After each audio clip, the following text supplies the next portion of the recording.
TET 1కు సంబంధించి government పేపర్లో సిలబస్లో ఇచ్చేటువంటి దాని ప్రకారం వీటి నుంచి ఇటు వరకు ఇస్తామంటే అదేం కాదు.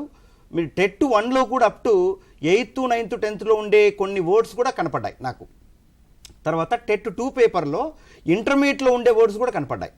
సో దీన్ని బేస్ చేసుకొని నేనేం చెప్తున్నానంటే టెట్ 1కు ప్రిపేర్ అయ్యేటటువంటి వాళ్ళు 10th వరకు ఉండే గ్రామర్ పైన కాన్సన్ట్రేషన్ చేస్తే 95% వరకు, 100 చెప్పలేం కానీ ఒక 2-3 వర్డ్స్ ఆ పేపర్ క్రియేట్ చేసేటప్పుడు ఫ్యాకల్టీ అనే వ్యక్తి ఆ ఫ్రీడమ్ అనేది ఉంటుంది. ఇదే పదం ఉండాలని రూల్ ఏం లేదు అట్లా.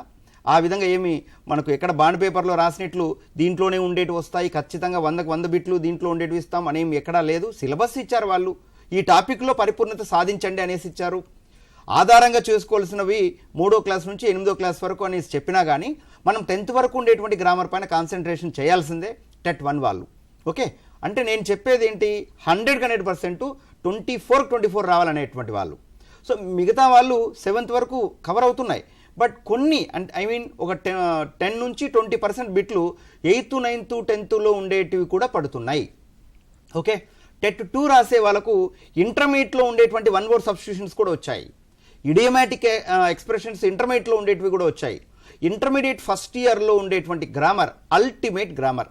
Those who are preparing for TET 2 you must focus on intermediate first year grammar. Intermediate first year grammar మీరు నేర్చుకుంటే మీకు సిలబస్ నేను చెప్తున్నా 75% అయిపోయినట్టు లెక్క, 75% అయిపోయినట్టు లెక్క.